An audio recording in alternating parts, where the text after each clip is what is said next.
அன்பான நேயர்களே, ஆண்டவர் இயேசு நாமத்தினால உங்களை யாவரும் வாழ்த்துகிறேன். இந்த அருமையான வேளையில் உங்களை சந்திப்பது மிகுந்த மகிழ்ச்சி அடைகிறேன். நீங்கள் எந்த சூழ்நிலையில் இருந்தாலும், எந்த ஊரில் இருந்தாலும், எந்த இடத்துல இருந்தாலும், ஒரு வேளை மருத்துவமனையில் கூட நீங்கள் இருந்துக்கலாம், ஒரு வேளை நீங்கள் ஏதோ ஒரு பிரயாணம் பண்ணி கொண்டு இருக்கலாம், ஏதாவது முக்கியமான பிஸியாக நீங்கள் இருக்கலாம்.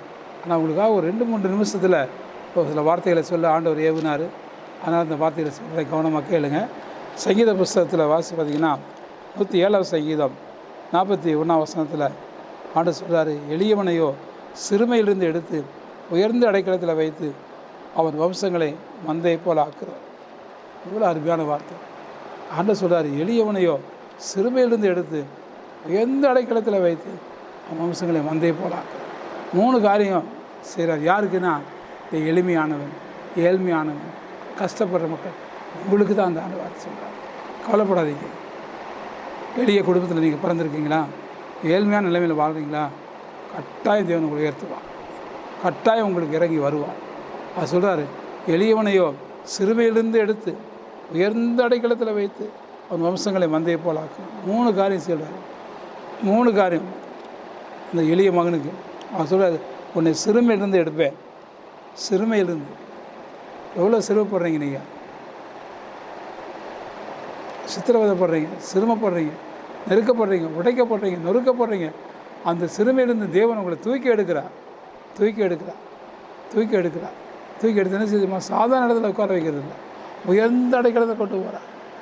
ஹையஸ்ட் பிளேஸ், உயர்ந்த இடத்துல கொண்டு போகிறார். உயர்ந்த அடைக்கலத்தில் வைக்கிறார். உயர்ந்த அடைக்கலத்தில் வைக்கிறார். கவலைப்படாதீங்க. அந்த அடைக்கலம் உயர்ந்த அடைக்கலம், யாரும் தொட முடியாத அடைக்கலம், மேலான அடைக்கலம். அந்த அடைக்கலத்தில் உங்களை வைப்பார். 3வது, அவன் வம்சங்களை மந்தையை போல் ஆக்கிறார்.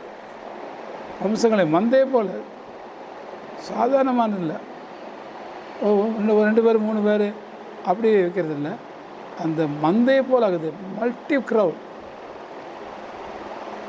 அவ்வளோ மந்தையை போல் ஆக்குறவர். ஆட்டு மந்தை எப்படி இருக்குமோ அந்த மாதிரி உங்கள் குடும்பத்தை ஆண்டு மாற்ற போகிறார். ஒருவேளை ஒரு குழந்தை இல்லாமல் இருக்கேன் பாஸ்டர் அப்படின்னு சொல்லிட்டு இருப்பீங்களா? குழந்தை இல்லை ஒரே ஒரு பிள்ளை தான், அடுத்து குழந்தையே தங்க மாட்டேங்குது, அந்த ஒரு குழந்தை வச்சுட்டு கஷ்டமாக இருக்குது, எனக்கு இன்னொரு குழந்தை இருந்தால் கற்றுக்கு நான் ரொம்ப நன்றியாக இருப்பேன், எனக்கு ஏன் குழந்தையே கிடைக்கலையே, எனக்கு ஒரு குழந்தை தானே இருக்குது அப்படி இருக்கீங்களா? கவலைப்படாதீங்க. குழந்தையே இல்லைனாலும் கூட இன்றைக்கி அந்த மாதம் அற்புதம் செய்வார் ஆண்டவர். இல்லை ஒரே ஒரு குழந்தை இருக்குது, அடுத்த குழந்தை பிறக்க மாட்டேங்குது, கவலைப்படாதீங்க, கர்த்தர் அற்புதம் செய்வார். அப்போ எளியவனையோ சிறுமையிலிருந்து எடுத்து அவன் உயர்ந்த அடைக்கலத்தில் வைத்து அவன் வம்சங்களை மந்தையை போல் ஆக்க சொன்ன ஆண்டவர் இன்றைக்கு ஒரு அற்புதம் செய்வார். நீங்கள் அற்புதத்தை எதிர்பார்க்குறீங்களா? அற்புதத்தை எதிர்பாருங்க. அவர் உங்களை அற்புதமாக நடத்துவார், ஆச்சரியமான காரியங்களை செய்வார். நம்ம ஜெபம் பண்ணலாம். நல்ல பிதாவே, அருமையான வேலைக்காக ஸ்தோத்திரம் ஐயா. எளிவனை சிறுமையிலிருந்து எடுத்து உயர்ந்த அடைக்கலத்தில் வைத்து அவன் வம்சங்களை மந்தையை போல் ஆக்க சொன்னீங்களப்பா. இதை கேட்டுக்கொண்டிருக்கிற அருமையான நேயர்களை ஆண்டவரே அப்படியே நீ ஆசீர்வதி ராஜா, அப்படியே ஆசீர்வதியும்.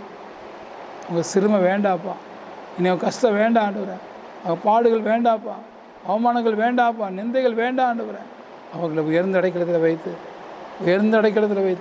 யாரும் எட்டு பிடிக்க முடியாத இடத்துல உயரத்தில் வைத்து அவங்களை ஆசீர்வதி அவங்க வம்சங்களை மந்தையை போல் ஆக்குங்கப்பா. அவங்க வம்சம் மந்தையை போல் பெருகணும் ஆண்டவரே. அப்படி அற்புதங்களை செய்யும், நாமத்தை மகிமைப்படுத்தும். அவங்க உயிருள்ள வர நமக்கு நன்றி சொல்லக்கூடிய கிருபை தார். இயேசுவின் நாமத்தில் ஜெபிக்க நல்ல பிதா, ஆமென். நேயர்களே, கர்த்தர் நிச்சயம் உங்களை இந்த வசனத்தின்படி ஆசீர்வதிப்பார். மறந்துடாதீங்க. தேவன் உங்களை வழிநடத்தும் போது, உயர்த்தும் போது எங்களுக்கும் அது தெரியப்படுது.